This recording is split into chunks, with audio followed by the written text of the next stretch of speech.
Welcome to my channel. Here's how to resolve and report a failed Moniepoint transfer directly from your app. Open your Moniepoint app and log into your account. Then what you do is tap on transaction or history on your screen. So you tap on history.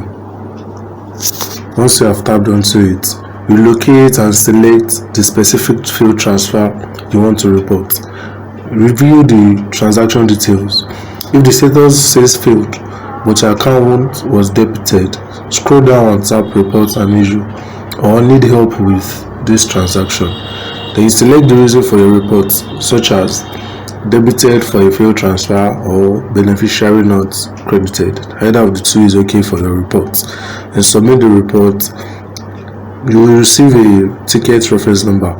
Most debited failed transfer are auto-reversed within 24 hours.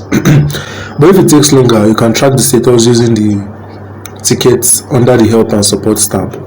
So if you need further assistance, you can go to your app, then tap on account or profile, select help and support, and start a live chat with customer care to escalate the transaction receipt with the 30-digit session ID that was given to you.